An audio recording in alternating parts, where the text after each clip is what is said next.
Avoiding as many spoilers as possible, Flu 2013 is about the quick and catastrophic spread of a mutated H5N1 or avian flu virus in the district of Bundang in the South Korean city of Songnam. The signs of this virus are incredibly violent and quickly spread through the district, spelling a grim end for anyone infected. However, as we know, movies do not always depict science in a realistic way.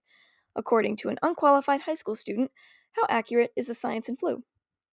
Here's what's on the agenda for this video. We'll talk about the pathogen in question, the treatments and prevention methods used in the movie, and lastly, whether or not flu handled the epidemic well. Let's jump into it. Alright, so the H5N1 virus in the movie is pretty uncomfortable. If you're infected with this virus, you will cough up blood, get spots and rashes, and die within 36 hours. Despite being incredibly virulent, this strain still transmits incredibly quickly. The disease is shown to be spread through aerosols, so being in the same room as an infected person could net you some crazy amounts of viral droplets. Time for a reality check. Does H5N1 exist? Yes. It's a type of flu distinguished by its type 5 hemagglutinin and type 1 neuraminidase. These two structures are visible when looking into microscopes. They kind of look like the crowns on coronaviruses.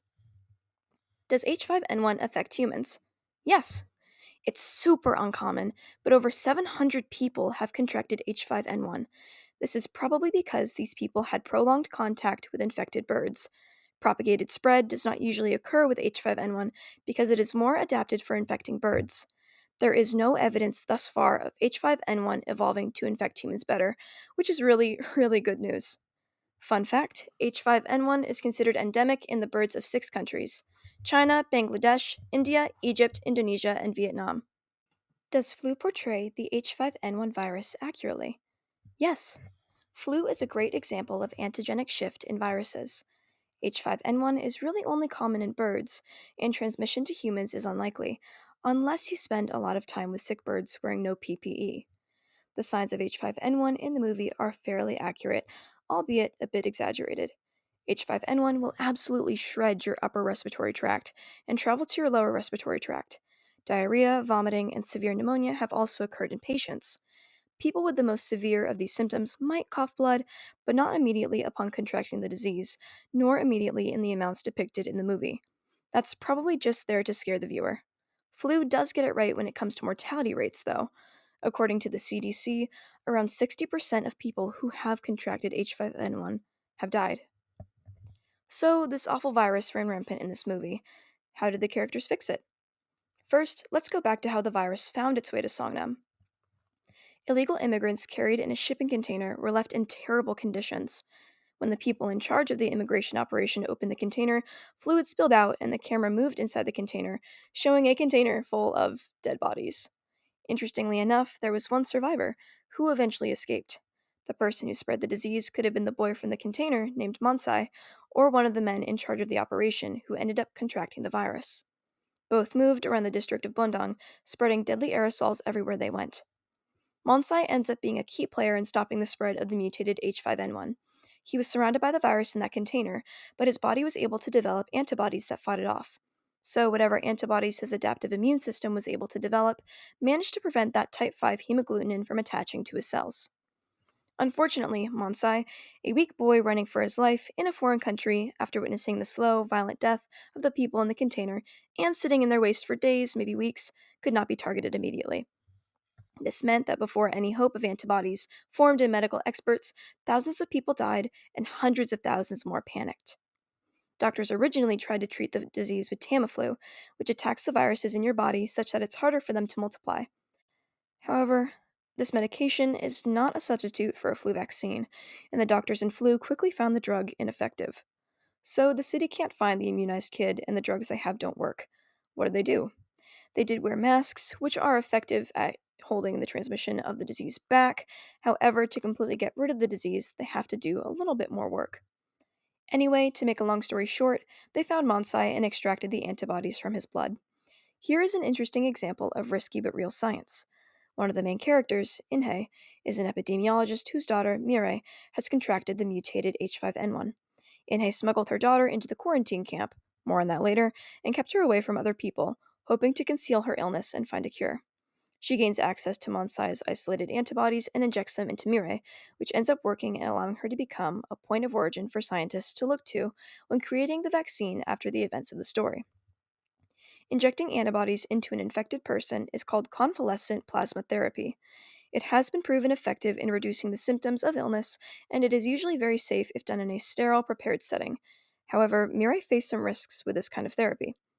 It was not confirmed if Mirai and Monsai had the same blood type, which is usually necessary for this kind of therapy. Also, Mirai is young, and this was an unknown mutation of a disease. Attempting convalescent plasma therapy without proper information on the disease or antibodies is dangerous, regardless of the age of the patient. Lastly, we are led to believe this procedure took just a few minutes. Usually, this procedure takes anywhere from 1 to 2 hours. From a scientific perspective, the methodology of this procedure is definitely concerning. Granted, she was rushing because what she was doing was unethical and motivated by self interest, so Inhe probably just thought to do the best thing for Mirai. Another cool sciencey thing used in the movie that I'm sure we all know well by now is PCR. To accurately test whether or not someone has the mutated H5N1 virus, PCR was used. Just to review, PCR tests a sample to see if it contains genetic material from a virus. This test is often used today, whether that be through DNA fingerprinting, detecting genetic disorders, or even testing for COVID 19. PCR is important to medicine because it's pretty accurate, and the fact that it was mentioned in the movie at all shows an attention to accurate detail. The last scientifically supported action I noticed in the movie, albeit messed up, was the burning of bodies of dead people, and some alive, which isn't particularly ethical, so we won't talk about that, in a massive pit. As we learned, there are different methods of getting rid of microbes. Incineration is an easy method of disposing of unwanted microbes. It oxidizes the cells to ashes, rendering them mostly unviable. Dry heat may not be as effective as moist heat, but in a crisis, it gets the job done. Just make sure the things you're burning are definitely dead first. So that's how the movie treated and detected the disease. I'm sure you all want to know more about those quarantine camps I was talking about, so I'll get into that. In the movie, the citizens of Bundang who did not escape the city were put into quarantine camps.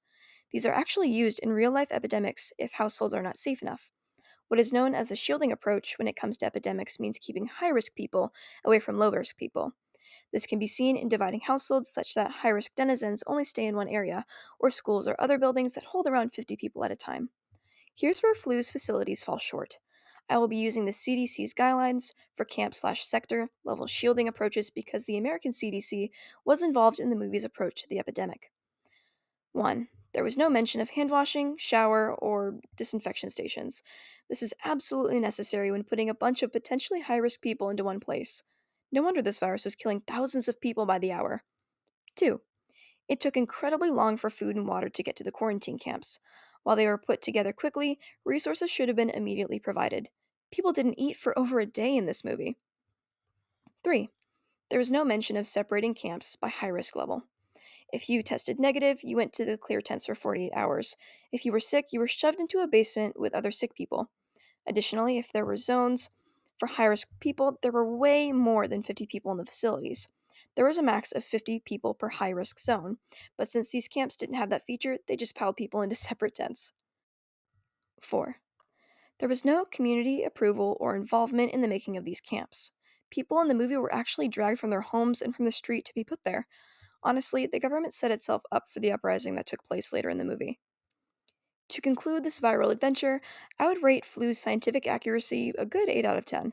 Despite the pretty nitpicky hiccups, the science mostly holds up and is really entertaining to consider, especially when people have actually died from avian flu. The rest of the story is interesting too, with the political elements and character development. I recommend the movie as a whole and bid you a good holiday break.